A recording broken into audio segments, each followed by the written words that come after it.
오늘 우리가 방금 읽었던 에스겔 23장은 두 여인의 이름이 등장하죠. 오홀라 그리고 오홀리바라고 하는 이름이 등장하면서 북이스라엘 그리고 남유다를 나타납니다. 그리고 이 여인들은 아주 그 음란한 여인들로 그렇게 기록이 되어 있을 만큼 하나님의 자녀인 북이스라엘과 남유다가 그만큼 하나님을 섬기지 아니하고 음란한 모습과 같이 하나님을 저버리고 그 북이스라엘 오홀라는 아수르를 섬기고 남유다 오홀리바는 그 바벨론을 섬겼다라고 하는 그 이야기를 오늘 우리들에게 전해지고 있습니다. 하나님과 이스라엘의 관계는 시내산에서 언약을 맺은 이 관계, 하나님께서는 이것을 결혼 관계로 생각했습니다. 그래서 그 신랑과 신부 사이에서 이 결혼의 언약 관계를 시내산에서 맺었는데 그 관계가 깨어졌다라고 하는 이야기. 이미 우리는 에스겔 16장에서 선지자를 통해서 이 비유, 그러니까 한 처녀를 하나님께서 단장하고 이제 왕후로까지 삼아 주셨다라고 하는 그 이야기가 바로 그 이야기인데, 이 에스겔 23장은 그 모티브를 가지고 와서 똑같이 지금 다시 한번 이스라엘의 죄가 얼마나 엄청난 죄악인가 그것을 이야기해주고 있다는 것입니다. 그래서 오홀라 북이스라엘은 아수르와 음행을 한 그 이야기를 5절부터 10절까지 이야기를 해주고 있습니다. 그래서 하나님께서 결국 그들을 심판할 수밖에 없었다. 그렇죠? 그러니까 오홀라가 연애했고 사모했던 그 아수르가 결국은 뭐예요? 아수르에 의해서 짓밟힘만 당하고 그 여인들에게 이야기거리가 되게 했다. 하나님께서는 그들에게 결국 심판이 임하게 되었다라고 하는 이야기를 10절 말씀을 보면은 그렇게 오홀라의 삶은 그렇게 끝이 났다 이렇게 이야기를 하고, 결국 이제 또 하고 싶은 이야기는 지금 이제 남유다 예루살렘에 사는 남유다 사람들에 대한 이야기니까 11절부터 21절은 그 아후 오홀리바는 뭡니까? 형 오홀라, 그러니까 언니 오홀라보다는 똑같은 죄를 짓고, 그 똑같은 죄라고 하는 거는 아수르와 음행을 했고 뿐만 아니라 바벨론과 음행한 더 엄청난 죄악을 저질렀다. 그러니까 그 이야기를 지금 하고 있습니다. 12절에 보면 그러니까 오홀리바, 그러니까 동생, 그러니까 예루살렘 남유다 사람들이 어떻게 했냐면, 그가 그의 이웃 아수르 사람을 연애하였더니 그들은 화려한 의복을 입은 고관과 감독이요. 우리 남쪽 유다의 그 역사를 보면 12절이니까 12대 왕, 12대 왕 아하스라고 하는 왕이 있었죠. 아하스라고 하는 왕이 아수르에 가 보니까 그 아수르의 그 재단이 너무 멋있는 거예요. 자신들이 가지고 있는 재단과 차이가 난다라고 생각을 해서 그것을 본따서 어떻게 합니까? 성전 안에다 똑같은 아수르의 그 재단을 만드는 모습이 있었고, 또 그 외에도 아수르와 이렇게 친하려고 하는 그런 역사적인 사건들을 두고 지금 이야기를 하는 것이죠. 무슨 이야기합니까? 하나님의 백성은 하나님만을 온전히 의지해야 되는데, 하나님을 의지하지 않고 하나님 아닌 다른 것을 의지하기 시작했다는 거예요. 거기에 더 평강이 있다는 거예요. 거기에 더 신뢰할 수 있다는 거예요. 보이지 않는 하나님보다는 보이는 이 사람들과의 관계가 훨씬 나의 삶을 윤택하게 하고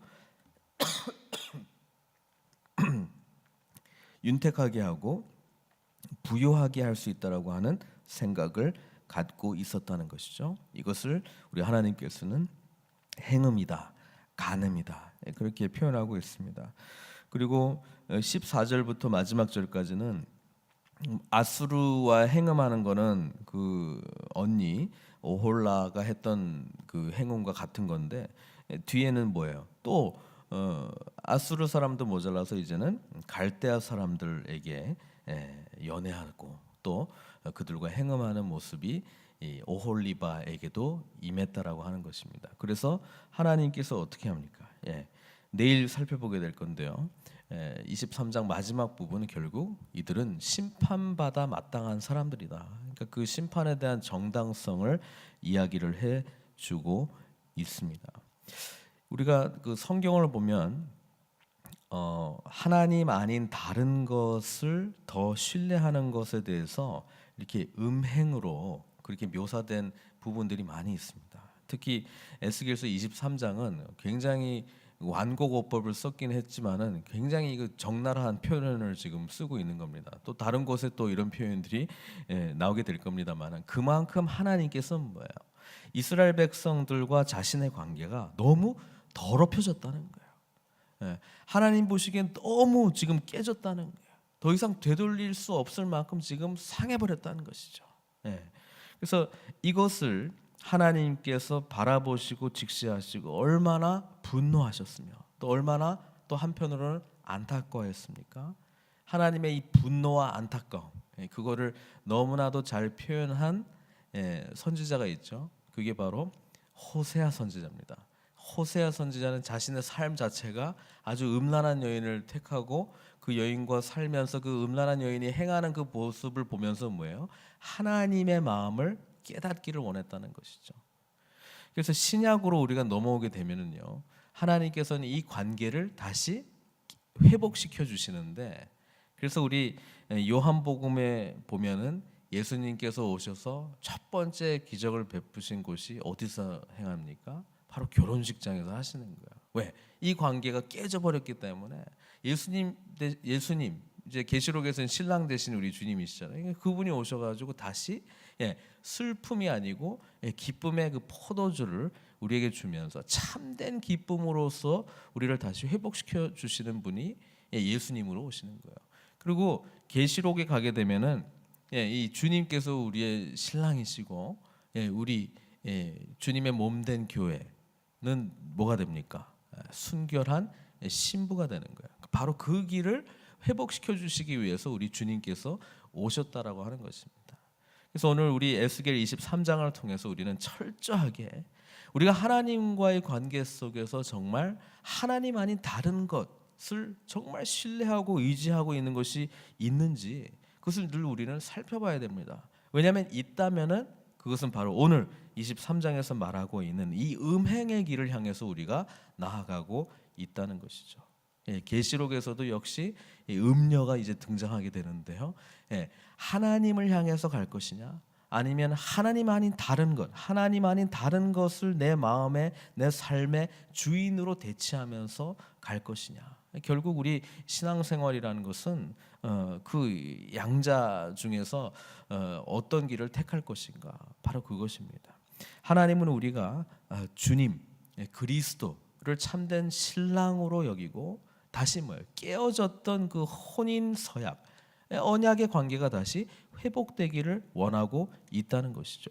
그 길을 갈 때만이 참된 행복과 참된 기쁨이 우리에게 주어진다는 말씀입니다. 오늘 우리는 이 말씀 속에 혹 우리 가운데도 정말 하나님 아닌 다른 것들, 이 음행으로 모사되고 있는 것들이 있는지를 살펴봐야 되고, 신약에서는 또 이 음란한 것, 이 음행하는 것이 뭐예요? 곧 우상 숭배라고 또 이야기하지 않습니까? 같이 가게 되는 겁니다. 왜? 하나님 아닌 다른 것을 의지하는 것이기 때문에 그렇습니다.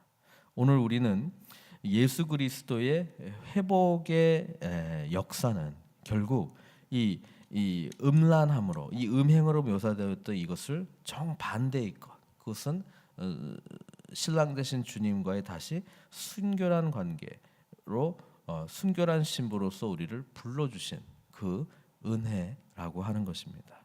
바로 우리는 그 길을 향해서 함께 나아가야 될 줄로 믿습니다. 이 구약의 에스겔서를 통해서 철저하게 파헤쳐진 우리의 죄악들, 심판, 그것을 우리 주님께서 다 지시고 우리를 위해서 살리시기 위해서 오셨다라고 하는 그 은혜를 우리가 생각하면서 오늘도 주님 붙드시고 참된 신랑 되신 그분을 향해서 끝까지 순결할 것을, 순결한 모습으로, 거룩한 모습으로 나아갈 것을 다시 한번 다짐하면서 함께 나아가시기를 우리 하나님께서는 원하고 있습니다. 이 길을 향해서 끝까지 함께 가는 저와 여러분들 되시기를 주님의 이름으로 축원드립니다. 기도하시겠습니다.